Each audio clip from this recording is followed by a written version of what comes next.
Ivan মিলাদিনোভিক আসছে না east বেঙ্গলে, সেই খবর ডিটেলে বলবো। তার আগে তোমাদের বলবো খেলার আপডেট খবর পাওয়ার জন্য আমাদের চ্যানেলটিকে ফলো করে নিতে পারো, যাতে ভবিষ্যতে কোনো খেলার আপডেট এলে তোমাদের কাছে পৌঁছে দিতে পারি। তো যাই হোক, আজকের আপডেট দেব, ইভান মিলাদিনোভিক কিন্তু ইস্ট বেঙ্গলে আসছে না, যা খবর কিন্তু ফাইনাল হয়ে গেছে।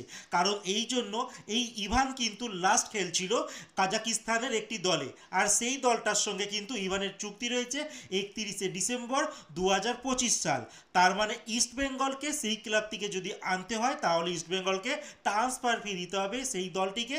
আর তাছাড়া সেই দলটিও কিন্তু চাইছে না ইভানকে ছাড়তে, যার জন্য কিন্তু এই ইভান কিন্তু আর ইন্ডিয়াতে ইস্ট বেঙ্গলে যোগদান করতে পারছে না।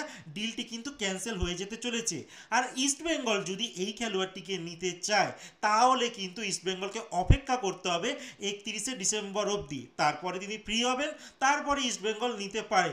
কিন্তু এতদিন যদি ইস্ট বেঙ্গল অপেক্ষা করে তো সেক্ষেত্রে আইএসএল কিন্তু স্টার্ট হয়ে যাবে, বিপাকে পড়বে ইস্ট বেঙ্গল দল। তো একটা দারুণ কিন্তু খেলোয়াড় হাতছাড়া হয়ে গেল ইস্ট বেঙ্গলে। জানি না ইস্ট বেঙ্গলে কার দশা চলছে, ইস্ট বেঙ্গলে সমস্ত ভালো খেলোয়াড় আসা নাম করেও আর কেন আসে না।